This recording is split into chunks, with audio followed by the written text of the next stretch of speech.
आज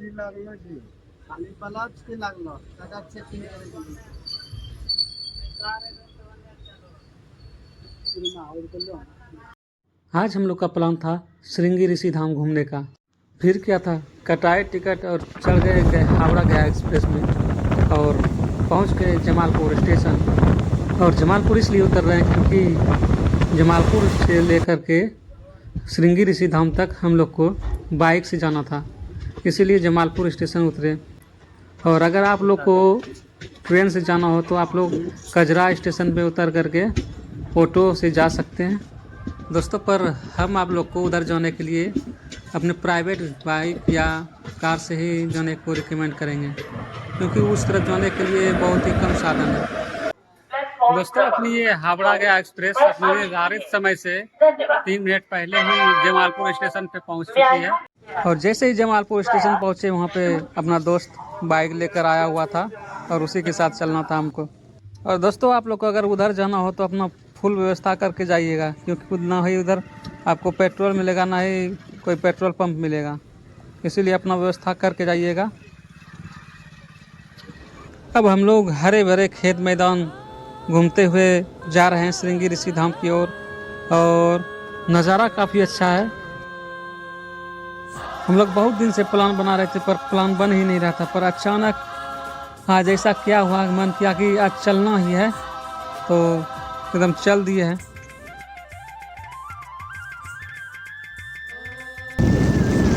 देखिए यहाँ का नज़ारा कितना प्यारा है, चारों ओर पहाड़ ही पहाड़। दोस्तों वैसे श्रृंगी ऋषि धाम जाने के लिए आपको बहुत सारे रूट मिल जाते हैं, जैसे कि अगर आप लोग पटना की तरफ से आते हैं तो आप लोग लखीसराय या क्यूल स्टेशन उतर करके वहाँ से भी आप लोग ऑटो रिजर्व करके आ सकते हैं। वैसे तो लगता है कि बिना रिजर्व के कोई गाड़ी वाला उधर जाने के लिए तैयार नहीं होगा, क्योंकि उधर का इलाका काफ़ी सुनसान पड़ जाता है, इसी कारण से कोई भी आने के लिए जल्दी तैयार नहीं होता है। और दोस्तों हम लोग जा रहे थे जमालपुर कजरा के तरफ से, तो उस तरफ से जाने में लगभग 1 किलोमीटर तक रास्ता कुछ ख़राब था, बाकी बात सब अच्छा था। दोस्तों अभी सामने आप सबको एक पहाड़ नज़र आएगा और इसी पहाड़ पे चढ़ते हुए हम लोग को इस पार से उस पार जाना है।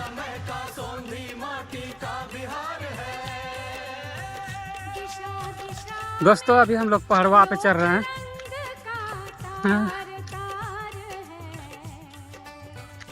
ऊपर चढ़ रहे हैं, यहीं पर से दिखाएंगे। खतरनाक रास्ता उधर है, देखिए पहाड़वे पे गाड़ी चढ़ गया है, गाड़ी को पहाड़ पे हिला दिया। बता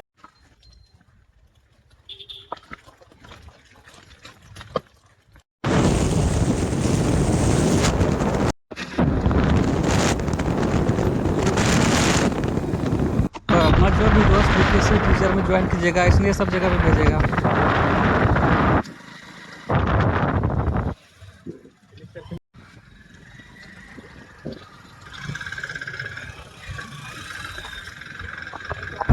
दोस्तों इस तरफ जाने में एक बात तो है कि पहाड़ है, जंगल है, पर रोड भी काफ़ी अच्छा है। मतलब आपको श्रृंगी ऋषि धाम जाने में कोई परेशानी नहीं होगी, रास्ता एकदम बढ़िया है। बस कुछ ही जगह पे थोड़ा बहुत परेशानी होगा, वो भी ज़्यादा दूर तक नहीं है, मात्र 1 किलोमीटर तक गड़बड़ होगा, उसके बाद सारा जगह बढ़िया है। और अभी हमें श्रृंगी ऋषि धाम के पास वाले मोरवे डैम के पास, और देखिए यहाँ का नज़ारा कितना बेहतरीन है।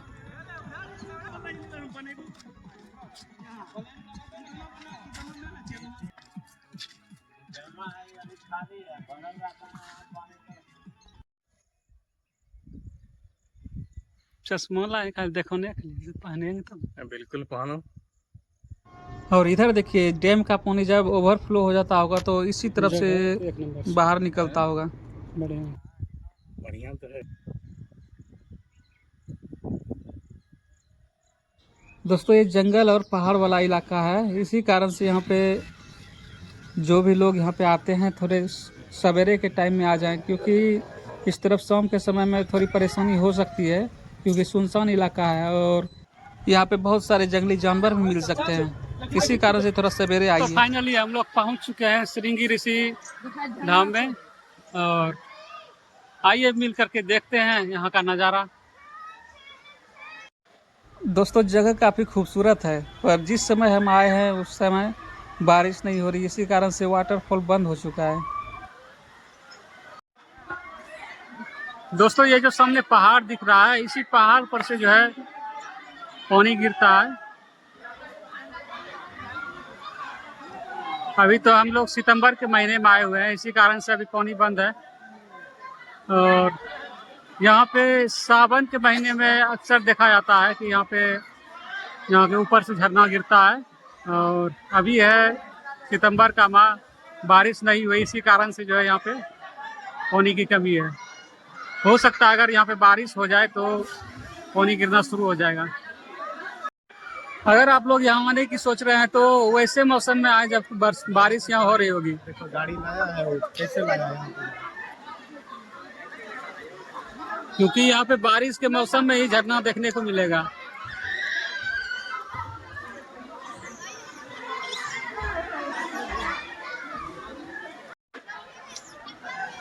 दोस्तों अब जब हम लोग श्रृंगी ऋषि धाम पहुँच ही चुके हैं तो थोड़ा श्रृंगी ऋषि कौन थे इनके बारे में दोस्तों कहा जाता है कि श्रृंगी ऋषि रामायण काल के बहुत बड़े तपस्वी थे, और इनका विवाह राजा दशरथ की पुत्री शांता के साथ, जिनको कि कौशल्या की बहन वर्षिणी ने गोद में ले लिया था। अब आइए जानते हैं श्रृंगी ऋषि का विवाह दशरथ की पुत्री शांता के साथ कैसे हुए, इनके पीछे की कहानी क्या है। दोस्तों कहा गया है कि कौशल्या की बहन वर्षिणी का विवाह अंग प्रदेश के राजा रोमपद के साथ हुआ था।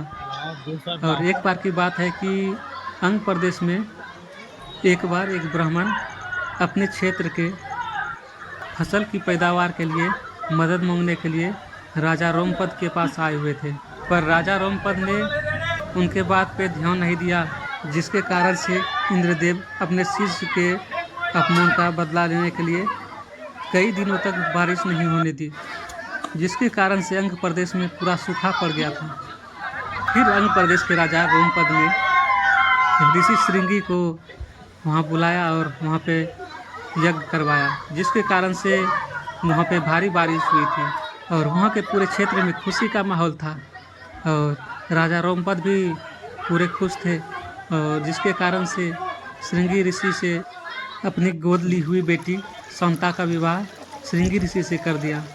दोस्तों अब बात यह है कि लोग श्रृंगी ऋषि धाम में मुंडन संस्कार करने क्यों जाते हैं, इसके पीछे का कारण क्या है, तो चलिए बात करते हैं उसके बारे में भी। दोस्तों कहा जाता है कि राजा दशरथ और उनकी तीनों रानियाँ इस बात को लेकर चिंतित रहती थी कि उन्हें पुत्र रत्न की प्राप्ति न होने के कारण से उनके राज्य का उत्तराधिकारी कौन है। और इन्हीं की चिंता को दूर करने के लिए ऋषि वशिष्ठ इनको सलाह देते हैं कि अपने दामाद श्रृंग ऋषि से पुत्रेष्टि यज्ञ करवाएं, जिससे कि पुत्र रत्न की प्राप्ति अवश्य ही होगी।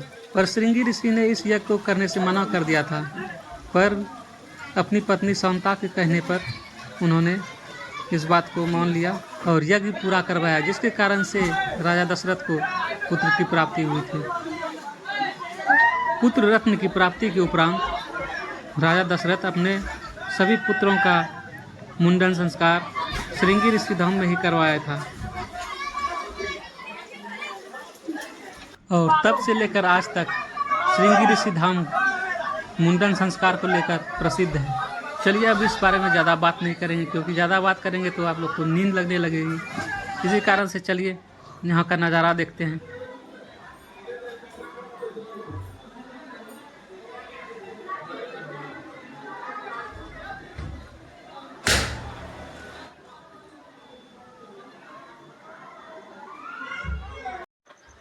दोस्तों ये मूर्ति है श्रृंगी ऋषि की, और इन्हीं से इस जगह की प्रसिद्धि है। दोस्तों यहाँ पे जितने भी दुकानें हैं वहाँ से अगर आप पूजा पाठ का सामान लेते हैं तो आपको 50 रुपये में मिलता है, जिससे कि आप लोग यहाँ पे अपना सारा सामान रख सकते हैं, जैसे कि जूता चप्पल जो भी हो, बैग हो, सारा सामान यहाँ पे रख सकते हैं। उस 50 रुपये में आपको एक नारियल, फूल और कुछ प्रसाद का सामान होता है, साथ ही साथ यहाँ पे आपको सामान रखने की भी सुविधा मिल जाती है।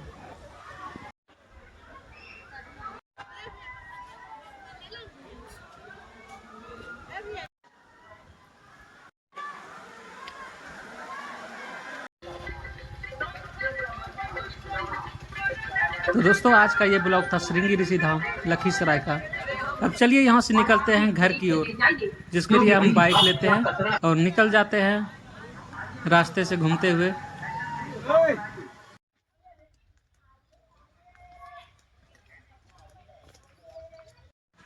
देखिए किस तरह से पहाड़ को क्रॉस किया जा रहा है। श्रृंगी ऋषि धाम से लौटते वक्त पहाड़ पे एक मंदिर दिखा, तो सोचे क्यों ना वहाँ भी चला जाए, पर स्थिति तो हो चुकी थी खराब।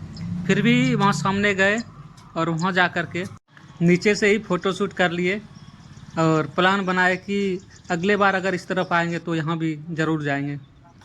खैर यहाँ पे सीढ़ी बना हुआ था, पर यहाँ पे ऊपर जाने में 20-25 मिनट का समय लगता। और इस मंदिर का नाम था मुरकटा स्थान। खैर चलिए आज का वीडियो काफ़ी लंबा हो चुका है। वीडियो पसंद आए तो वीडियो को लाइक कीजिएगा और हमारे चैनल को सब्सक्राइब कर दीजिएगा।